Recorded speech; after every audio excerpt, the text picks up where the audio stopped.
राम मंदिर से ही शुरू करेंगे। आराध्य हैं हमारे, हमारे भी आपके भी। और वहाँ हो जाता है चंदा चोरी। बरसों तक जो राम टेंट में रहे, उनको महल भले ही मिल गया, लेकिन जो उनके सेवादार हैं और जो वहाँ पर कार्य करने वाले लोग हैं, वही चंदा का पैसा जो है उसका गबन कर जाते हैं। क्या मानते हैं आप? देखिए, श्री राम मंदिर आंदोलन से बहुत बचपन से जुड़ा हो रहा है। जी। मेरी पढ़ाई लिखाई मिशनरी स्कूल में हुई है, लेकिन तब भी श्री राम मंदिर से 1990 में जो कार सेवा हुआ था उसमें भी थे, और 6 दिसंबर को भी थे। जो हुआ है वो निंदनीय है, दुख होता है। जो लोग जिम्मेदार थे उन लोगों को पुलिस ने पकड़ा है और उनको सजा मिलना चाहिए। स्कूल का नाम बदलने से क्या होगा? एजुकेशन वहाँ अच्छी होनी चाहिए। देखिए, विपक्ष क्या प्रश्न पूछ रहा है? विपक्ष के अनुसार यूनिवर्सिटी और कॉलेज का नाम क्या अल जौहर करके हम लोग बना दें? ऐसा होना चाहिए। सरस्वती जो है, माँ सरस्वती है, भारतीय संस्कृति का मूलभूत है। कोई विद्यार्थी, कोई भी व्यक्ति अगर शिक्षा की बात करता है, पढ़ने की बात करते हैं, तो माँ श्री सरस्वती का आराधना करता है। भारतवर्ष इसलिए जाना जाता है क्योंकि वो ये हिंदुओं का देश है, ये भारत का देश है। इसलिए नहीं जाना जाता है क्योंकि ये यहाँ अब्राह्मणिकल रिलीजन आता है। और जहाँ तक क्रिश्चियन का माइनॉरिटी कॉलेजेस है ना, स्कूल है ना, उसमें क्या SC ST को रिजर्वेशन है? क्या RTE इम्प्लीमेंटेड है? क्यों नहीं है? ये तो भारत का संविधान है। तो ये सिलेक्टिव नहीं हो सकता है। आपने 8%, आप 1947 में थे, आज आप 14 से 21 से 22% हो गए। आपने अपना राष्ट्र ले लिया। डॉक्टर अंबेडकर का आप किताब पढ़िए। डॉक्टर अंबेडकर तो बोलते हैं कि तब तक बंटवारा संभव नहीं होगा जब तक कि सारे हिंदू वहां से आ ना जाए, सारे मुसलमान यहाँ से जा नहीं जाए। नमस्कार दर्शकों, स्वागत है आप सभी का। मैं हूं अभिषेक कुमार। देश में कई तरह की चीजें, यूं कह सकते हैं कि कई राजनीतिक मुद्दे आजकल सिर चढ़कर बोल रहे हैं।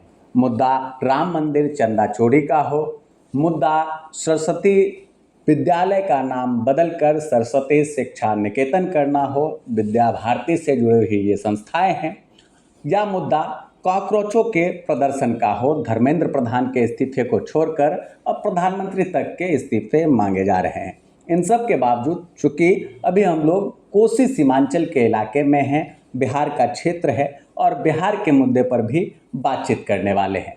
हमारे साथ जुड़ रहे हैं स्वयंसेवक श्री सुदीप प्रताप सिंह जी, जो अच्छे एजुकेशनिस्ट रहे हैं और कुल मिलाकर आप ये कह सकते हैं कि समाज सेवा से एक अलग ही लगाव इनका रहा है। सहरसा में बड़ी सेवाएं इन्होंने की है। सहरसा छोड़िए, बिहार की राजनीति पर और देश की राजनीति पर हमेशा बढ़ चढ़ कर जो हिंदुत्व की आवाज़ है, सनातन की आवाज़ है, उसको उठाने का प्रयास सुदीप सिंह जी करते रहते हैं। बहुत बहुत स्वागत है आपका सर। सबसे पहले तो ये ऐसे मुद्दे हैं जिस पर बोलने से हर कोई बचता है और आप खुलेआम बोलने के लिए जाने जाते हैं।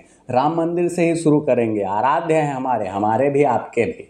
और वहाँ हो जाता है चंदा चोरी। बरसों तक जो राम टेंट में रहे, उनको महल भले ही मिल गया, लेकिन जो उनके सेवादार हैं और जो वहाँ पर कार्य करने वाले लोग हैं, वही चंदा का पैसा जो है उसका गबन कर जाते हैं। मुद्दा हाईलाइट होता है, फिर धीरे धीरे ठंडे बस्ते में जा रहा है। कौन जिम्मेदार है? और आखिर ये चंदा चोरी का जो विषय है, विपक्ष अब तो हर कोई भगवा रंग पहनकर, चाहे केजरीवाल हो, राहुल गांधी भी अपना स्टेटमेंट दे दिए हैं और हर कोई राम भक्त हो रहे हैं। एक तरफ से लग रहा है कि जो राम भक्त पहले हुआ करते थे वही अब राम विरोधी हो गए हैं। क्या मानते हैं? देखिए, श्री राम मंदिर आंदोलन से बहुत बचपन से जुड़ा हो रहा है। जी। मेरी पढ़ाई लिखाई मिशनरी स्कूल में हुई है, लेकिन तब भी श्री राम मंदिर से 1990 में जो कार सेवा हुआ था उसमें भी थे, और 6 दिसंबर को भी थे। जो हुआ है वो निंदनीय है, दुख होता है। जो लोग जिम्मेदार थे उन लोगों को पुलिस ने पकड़ा है और उनको सजा मिलना चाहिए। हाँ, हमारे लिए ये है कि हम वैसे व्यक्ति को देखें जो समर्पित हो, क्योंकि बहुत सारे ऐसे व्यक्ति हैं जो आज के परिवेश में, आज के माहौल में अपने आप को बदल के एक तरह से नया चोला पहन के, रावण भी साधु का चोला पहना था, पहन के घुसना चाहते हैं और कुछ इस तरह का कृत्य करना चाहते हैं। ये आगे नहीं हो, इस तरह के पूर्ण व्यवस्था होना चाहिए। 100% जो चंदा वहाँ पे भगवान को समर्पित होता है वो भगवान के काज में ही रहना चाहिए। जहाँ तक दोषी है, जो दोषी है, पुलिस इन्वेस्टिगेशन कर रही है, पुलिस ने पकड़ा है, और जो योगी जी की सरकार है, योगी जी माने जाते हैं अपने प्रशासनिक क्षमता के लिए, वो उनको सज़ा दिलवाएंगे। क्या इतना काफ़ी है जो आपने कहा कि सज़ा दोषी को पकड़ा जा चुका है, उनको सज़ा मिल जाएगी, अगली बार ऐसी व्यवस्था ना हो, क्योंकि सबके आराध्य हैं राम। और प्रधानमंत्री जी ने खुद जाकर कलश स्थापना की, सीएम साहब खुद निगरानी बनाए रखते हैं, फिर भी इस तरह की चीज़ हो जाती है। तो कहीं ना कहीं डर तो, जो अपराधी है उनको डर तो नहीं था। हो सकता है अगली बार भी ऐसी घटना घटित हो जाए। कोई ठोस व्यवस्था वहाँ पर नहीं बनानी चाहिए सरकार को क्या? देखिए, व्यवस्था में कुछ त्रुटि रही, सभी लोग ने स्वीकार किया है। उस व्यवस्था को पूर्ण करेंगे, उस व्यवस्था को लूप होल्स फ्री करेंगे, उसमें कोई भी कमियां ना हो, इसके लिए प्रयास होना चाहिए। और इसके लिए जो भी व्यवस्थापक हैं, जहां भी व्यक्ति हैं, सब करेंगे, क्योंकि पूरे जो हिंदू समाज है विश्व का, उनका यही लक्ष्य है कि कोई भी मंदिर में आप जो भी चढ़ावा करते हैं वो वहाँ रहे और उसकी चोरी ना हो। अब ऐसे भी हुआ है पहले कि मूर्ति भी चोरी हो चुका है, बहुत सारे, जो सरकार किसी और के भी था, तो ऐसा परिस्थिति रहा है। लेकिन आप इसलिए ये प्रश्न पूछ रहे हैं क्योंकि राम भक्तों की सरकार है, तो उससे राम भक्त आहत हैं, और जो सरकार में है वो भी राम भक्त है, वो भी आहत है, और उसके लिए प्रयासरत हैं। और उन्होंने बोला भी है कि इसको पूर्ण रूप से रोकेंगे, तो प्रयास होगा और पूर्ण रूप से रुकेगा। चलिए, एक और मुद्दा अभी आया है, कई राज्यों में का नाम बदला जा रहा है और सरस्वती शिक्षा निकेतन आई थिंक नाम किया जा रहा है। क्या आपको लगता है, और विपक्ष इस मुद्दे को बहुत बड़े पैमाने पर उठा रही है, भुनाने का प्रयास कर रही है कि भैया ये तो स्कूल का नाम ही बदल रहा है, स्कूल का नाम बदलने से क्या होगा, एजुकेशन वहाँ अच्छी होनी चाहिए। तो चूँकि जहाँ तक मुझे जानकारी है, सरस्वती शिशु मंदिर आरएसएस से जुड़ी हुई संस्था है, और आरएसएस बहुत सारे अनेकों संस्थाएं ऐसी चलाती है। क्या उद्देश्य है? बहुत मतलब इसके बाद मैं थोड़ा कड़वे सवालों पर भी जाऊंगा। कहीं ना कहीं थोड़ा क्रिश्चियनिज्म बढ़ा है, और जो मिशनरी के स्कूल्स हैं उनकी तादाद बढ़ी, उसी का तोड़ एक तैयार भाजपा और आरएसएस कर रही है। देखिए, विपक्ष क्या प्रश्न पूछ रहा है? विपक्ष के अनुसार यूनिवर्सिटी और कॉलेज का नाम क्या अल जौहर करके हम लोग बना दें? ऐसा होना चाहिए। सरस्वती जो है, माँ सरस्वती है, भारतीय संस्कृति का मूलभूत है। कोई विद्यार्थी, कोई भी व्यक्ति अगर शिक्षा की बात करता है, पढ़ने की बात करते हैं, तो माँ श्री सरस्वती का आराधना करता है उन्हीं के नाम पे। सबसे बड़ा बात है, समझने योग्य ये है कि ये जो 551 कॉलेज स्कूल का जो लॉन्च किया है बिहार सरकार ने, कुछ 990 करोड़ खर्चा किया। आपको समझना पड़ेगा कि नीति आयोग का जो रिपोर्ट है, फिजिकल इंफ्रास्ट्रक्चर जो है बिहार के स्कूल का बहुत इम्प्रूव किया है, लेकिन जो सॉफ्ट स्किल है, जिसको ह्यूमन इंफ्रास्ट्रक्चर थे, उसमें कुछ ना कुछ कमी आ रहा है, ऐसा नीति आयोग ने बोला है। और इस कमी क्यों रहा है? क्योंकि इसका हिस्टोरिकल बैगेज है। वो सबको कमी दूर करने के लिए, उस कमी को दूर करने के लिए बताया गया, क्योंकि हमारा जो बिहार का रिटेंशन रेट है फर्स्ट से और 8, 9, 10 जो हाई सेकेंडरी एजुकेशन करते हैं, वो बहुत कम रहा है। उसको बढ़ाने के लिए ये स्कूल बनाया जा रहा है, क्योंकि नीति आयोग का रिपोर्ट है कि बिहार का जो प्राइमरी एजुकेशन है वो फ्रैगमेंटेड है। तो कंपोजिट और कॉम्प्रिहेंसिव एजुकेशन के लिए ये मॉडल बनाया जा रहा है कि हर एक जगह पूर्ण रूप से प्राइवेट के तरह एक स्कूल हो। सहरसा में 10 स्कूल, 11 स्कूल है, एक स्कूल जिला स्कूल का है। और आप देखेंगे बिहार का रिपोर्ट नीति आयोग का, तो कुछ 39% प्राइवेट स्कूल बढ़ा है। तो कहीं ना कहीं कोई कमी रह गया है। उस कमी को दूर करने के लिए सरकार का बहुत बड़ा इनिशिएटिव है। इसको अगर हम पूर्ण रूप से इम्प्लीमेंट करते हैं तो बहुत बड़ा काम होगा, क्योंकि बिहार एक पहला राज्य है जिसमें बजट के 21% एलोकेशन शिक्षा के लिए। नेशनल एवरेज कुछ 14% है, लेकिन बिहार में 21% है। जी। हम अभी भी इतना मेहनत करने के बाद भी शिक्षा में 17 पोजीशन पे हैं आउट ऑफ 20, और मतलब बड़े राज्यों में।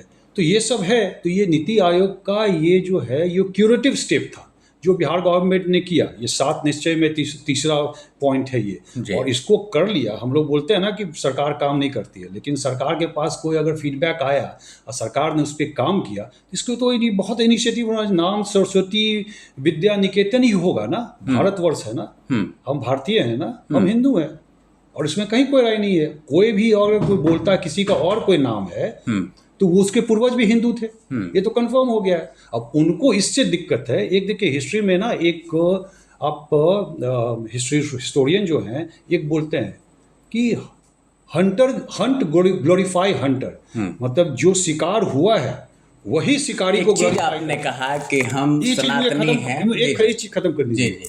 तो ये उस मानसिकता से वो ग्रसित हैं कि जो उन लोगों को हंट किया, शिकार किया, उन्हीं को ग्लोरीफाई कर रहे हैं। हम तो शिकार नहीं हुए हैं, तो तो हम तो जो हैं सो हैं, और हमारे लिए और भारतवर्ष के लिए सरस्वती माता का ही नाम पे रहेगा, इसमें कहीं दो राय नहीं।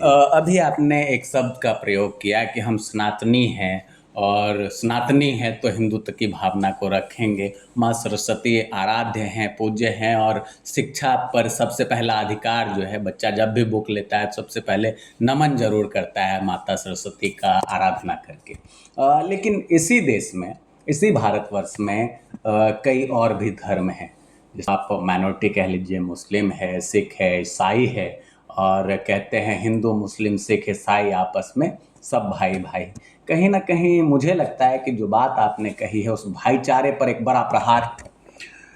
एक तो सिख जो है वो, हिंदू धर्म और सिख में कोई अंतर नहीं है, दोनों भाई हैं। अगर आप इतिहास में जाएंगे तो जब मुगलों का आक्रमण होता था तो जो पहला बेटा होता था उत्तर भारत में, वो लोग सिख और शिष्य बनते थे। इसमें कई सरदार बना दिए थे, शिष्य बोला जाता था, इसलिए बनते थे। अब जहाँ तक रहा कि और जो धर्मावलंबी हैं जो बाहर से आए हैं उनको दिक्कत है, तो उनको अगर दिक्कत है, उनके पूर्वज क्या थे? तो मैंने आपको ही बोला ना कि हंट ग्लोरीफाइज हंटर, ये नहीं हो सकता है। उनके पूर्वज क्या थे? उन्होंने अपना बदल लिया, इसलिए मैं अपना संस्कृति छोड़ दूं। भारतवर्ष किस लिए जाना जाता है? भारतवर्ष इसलिए जाना जाता है क्योंकि वो ये हिंदुओं का देश है, ये भारत का देश है। इसलिए नहीं जाना जाता है क्योंकि ये यहाँ अब्राह्मणिकल रिलीजन आता है। और जहाँ तक क्रिश्चियन का माइनॉरिटी कॉलेजेस है ना, स्कूल है ना, उसमें क्या SC ST को रिजर्वेशन है? क्या RTE इम्प्लीमेंटेड है? क्यों नहीं है? ये तो भारत का संविधान है। तो ये सिलेक्टिव नहीं हो सकता है। आपने 8%, आप 1947 में थे, आज आप 14 से 21 से 22% हो गए। आपने अपना राष्ट्र ले लिया। डॉक्टर अंबेडकर का आप किताब पढ़िए। डॉक्टर अंबेडकर तो बोलते हैं कि तब तक बंटवारा संभव नहीं होगा जब तक कि सारे हिंदू वहाँ से आ ना जाए, सारे मुसलमान यहाँ से जा नहीं जाए। तो उनकी वहाँ पे, उनका कहाँ पे ये है? वहाँ उनका तो हर तरह से फल फूल रहे हैं, लेकिन संस्कृति तो यही रहेगी। वो बदल गए, इसके कारण हम अपना संस्कृति उनको दे दे, इससे उनको तकलीफ हो रही है, तो होता रहेगा। हम अपने बदलने वाले, हम जो हैं सो मतलब हम बदलने वाले नहीं। हम जो हैं सो हैं। अच्छा।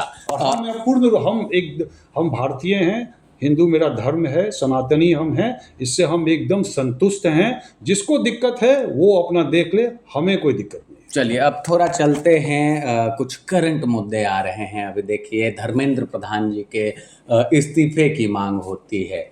मांग इसलिए हो रही है कि चीफ जस्टिस साहब ने देश के युवाओं को कॉकरोच बोल दिया।